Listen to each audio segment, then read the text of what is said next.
حضور اکرم صلی اللہ علیہ وسلم کی محبت میں اگر جان بھی چلی جائے تو یہ گھاٹے کا سودا نہیں۔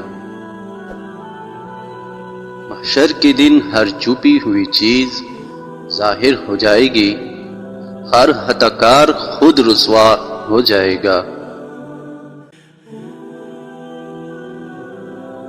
اگر تم خود میں حقیقی ذات کے مشاہدے کا وصف نہیں پاتے، پھر کسی ایسے بندے کے سپرد خود کو کر دو جو ان رازوں سے آشنا ہو، تاکہ وہ تمہاری درست سمت میں رہنمائی کر سکے۔ دنیاوی اشغال کو چھوڑ کر اللہ عز و جل کا مشاہدہ کرو کہ حقیقی موجود وہی ہے اور ہر شے میں اس کی کیمیاگری نمایاں ہے۔ موت کا ذائقہ سب نے چکھنا ہے، مگر زندگی کا ذائقہ کسی کسی کو نصیب ہوتا ہے۔ رومی اس وقت تک مولائے روم نہ بنا جب تک شمس تبریز کا وہ غلام نہ ہو گیا۔ تو بھی نیک صحبت کو لازم پکڑ لے۔ نیک لوگوں کی قربت سے ہمیشہ فائدہ ہوتا ہے۔ شیطان کے منتر ایڑے دلوں میں اتر جاتے ہیں، جیسے ایڑی جوتی ایڑے پیر میں۔ اگر عورت بھی صاحب کردار ہے، اس سے مشورہ کر لو، وہ ہمیں اچھا مشورہ دے گی۔ مخلوق خدا پر رحم کرنے سے دنیا اور آخرت میں سرفرازی عطا ہوتی ہے۔ بے وقوف کی صحبت سے تنہائی بہتر ہے، لیکن تنہائی سے بہتر ہے کہ اچھے لوگوں کی تلاش جاری رکھو، یقیناً تم ان تک پہنچ جاؤ گے۔ حسد کرنے والا دنیا میں بھی ذلیل و رسوا ہوتا ہے، اور آخرت میں بھی وہ ذلت کے گڑھوں میں ہوگا۔ دنیا میں الجھنے کے بجائے اور دنیاوی اشغال میں مبتلا ہونے کے بجائے اپنے نفسانی خواہشات کو ختم کر دو۔ یہ نفس تمہارا سب سے بڑا دشمن ہے، اور اسی دشمن نے تمہارے بے شمار دشمن پیدا کر رکھے ہیں۔ حسد انسان کو اس طرح کھا جاتا ہے جس طرح دمک لکڑی کو کھا جاتی ہے۔ حسد کی بجائے رشک سے کام لینا چاہیے اور اپنے اندر وہ عادات و اطوار پیدا کرنی چاہیے جس کی وجہ سے اللہ عز و جل کے نیک بندے اس کی بارگاہ میں مقبول ہوئے اور بلند مرتبہ پر فائز ہوئے۔ جس شخص کا خدا خود نگہبان ہو، اس کا تحفظ مرغ و ماہی بھی کرتے ہیں۔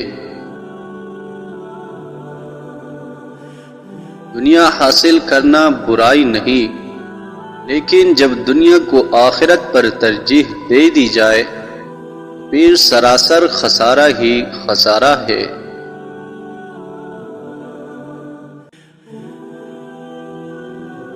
انسانی ذات محدود ہے اور خدا لامحدود۔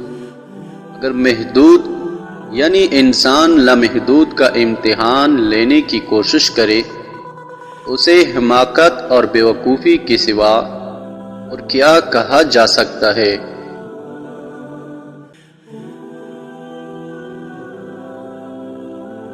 جو خدا سے ڈرتا ہے اور تقوی اختیار کرتا ہے، اس سے جن اور انسان سب ڈرتے ہیں، اور جو بھی اس کی طرف دیکھے گا اس پر اس مرد حق کی ہیبت غالب ہوگی۔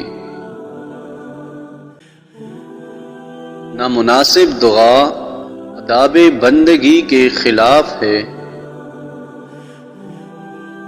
نبوت سے پہلے بہت سے انبیاء کرام بکریاں چرایا کرتے تھے، جس میں حکمت یہ ہے کہ انبیاء کرام کا صبر اور وقار ظاہر ہو جائے اور صبر و حلم کی عادت پیدا ہو جائے۔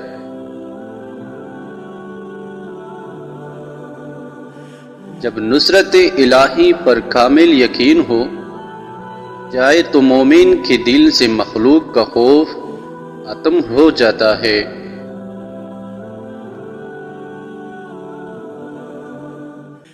لاٹھی موسیٰ علیہ السلام کے ہاتھ میں گواہ بنی، جادوگر کے ہاتھ میں لاٹھی بیکار ہوئی۔ نیکی اور بدی کے تصور سے نکل کر اگلے مقام تک آ جاؤ، میں تمہیں وہیں ملوں گا۔ جاہل، احمق اور بدکار سے اچھے مشورے کی توقع ہرگز نہ رکھو۔ جو لوگ اللہ تعالیٰ کے احکامات کی پیروی کرتے ہیں، اللہ تعالیٰ دنیا اور آخرت میں ان کا مقام و مرتبہ بلند فرما دیتا ہے۔ انسان دنیا میں بہت سے برے کام مختلف قسم کے خوف کی وجہ سے کرتا ہے۔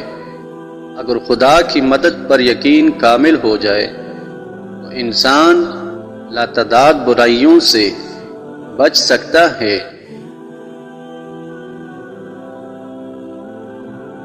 شہوت وہ آگ ہے پوری کرنے سے کم نہیں ہوتی، اس کو رکنے سے کم کیا جا سکتا ہے۔